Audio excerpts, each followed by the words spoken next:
Shania Twain repped country music during Super Bowl XXXVII's halftime show in 2003. Twain performed "Man, I Feel Like a Woman" and "Up" during a set that also featured No Doubt and Sting. Nobody remembers much except Janet Jackson's "Wardrobe Malfunction" from the Super Bowl XXXVIII halftime show in 2004, but along with Jackson and Justin Timberlake, Jessica Simpson, P. Diddy, Nelly and Kid Rock, as well as marching bands from University of Houston and Texas Southern University, all performed as well. With professional and collegiate sports on pause due to the coronavirus pandemic, esports has stepped in to fill the void for some fans. Still, although esports have already gained traction in recent years, online competitions have yet to meet the level of mainstream success that traditional sports have achieved. For his part, Rock sang "Bawit da Ba" and "Cowboy." But here's why that could change, despite how esports have been affected by the coronavirus.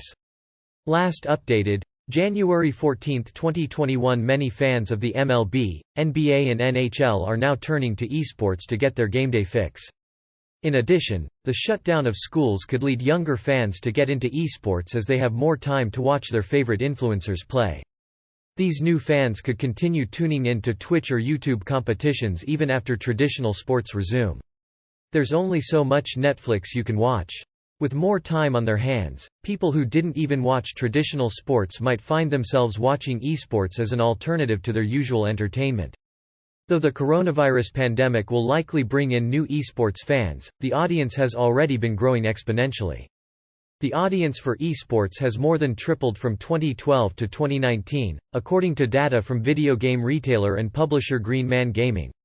In 2019, esports drew in 443 million global viewers. American football and rugby combined attracted 410 million viewers, Green Man Gaming reported.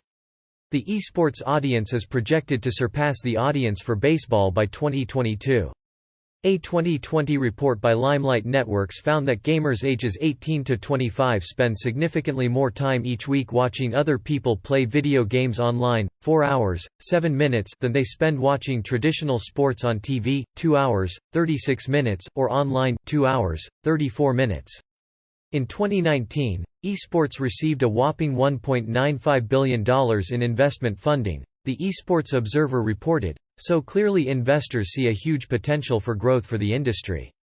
Among the top investments for the year was a $51 million joint venture between Comcast and Korean telecommunications firm SK Telecom to launch a joint esports venture, T1 Entertainment and Sports. In addition, actor Will Smith was part of a $46 million funding round raised by the esports organization Gen.G. Red Bull compared the prize pool of the International Esports Tournament and the prize pool for major traditional sports tournaments, and the Internationals pool, at $23 million in 2017, topped that of many pro sports. The prize for the Tour de France that year was €2.28 million, $2.52 million, while the prize for the US Open was $10.25 million, for example. Game market research group Newzoo projects that global esports revenues will grow to $1.1 billion in 2020, up from $950.6 million in 2019. The majority of the revenue, $822.4 million, will come from media rights and sponsorships, the company said. As of 2019, the projected revenue for esports was higher than that of the English Football League Championship and America's Major League Soccer, according to Green Man Gaming. Esports revenue is expected to surpass Formula One racing revenue by 2022. Esports betting has risen in popularity in gambling hubs like Las Vegas in recent years, and the coronavirus pandemic will likely lead to a new spike in esports betting. As a sign of that, in mid-April, the mobile peer-to-peer sports betting marketplace Zen Sports launched esports betting for League of Legends and Counter-Strike Go. It had previously only allowed betting on traditional sports. In 2014, there were under 8,000 professional esports players, according to Green Man Gaming. That number has more than tripled over the past 5 years. As of 2019, there were more than 25,000 pro esports players. While traditional sports teams are divided by region or country, esports can be played by players around the world. There's no language requirement or geographic restrictions to play, which could appeal to a global audience as well as to fans who don't have a regional team. Although it does take skills to play esports, there are no physical requirements to play the game, unlike traditional sports like basketball or football. This idea that anyone can play could appeal to both potential new esports stars and to viewers who want to see themselves reflected in the players. Top esports players score lucrative sponsorship deals and other perks that are comparable to the perks other professional sports players receive, TechRadar reported. That's a clear sign that sponsors see esports as a serious contender in the sports entertainment world. Some esports leagues are also comparable to traditional sports leagues in other ways. There are transfer windows, free agents, baseline salaries, plus health and retirement benefits, TechRadar reported. Another sign that esports are a worthy contender of traditional sports is that they're now covered by major television networks.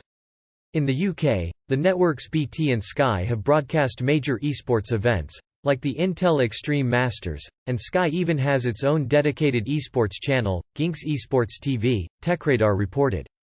There's been a big push to include esports in the Olympic Games for 2024, and while that still hasn't been confirmed, it could be a demonstration sport at the Paris 2024 Games, TechRadar reported.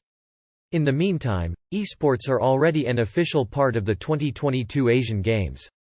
Major esports tournaments have already filled up Madison Square Garden, and now a giant dedicated esports facility is being built in Tokyo. Japanese publisher Konami is building a 12-story facility for esports activities that will include offices, shops and an esports arena, MCV Develop magazine reported. The people who participate in esports will, in the future, stand side by side with those participating in real-life sports like soccer, or even surpass them, Konami president Kimihiko Higashio said during the building's brick-laying ceremony, according to MCV. More from Geo-Banking Rates. Gabrielle joined Geo-Banking Rates in 2017 and brings with her a decade of experience in the journalism industry. Before joining the team, she was a staff writer-reporter for People magazine and People.com. Her work has also appeared on E! Online, Us Weekly, Patch, Sweetie High and Discover Los Angeles, and she has been featured on Good Morning America as a celebrity news expert.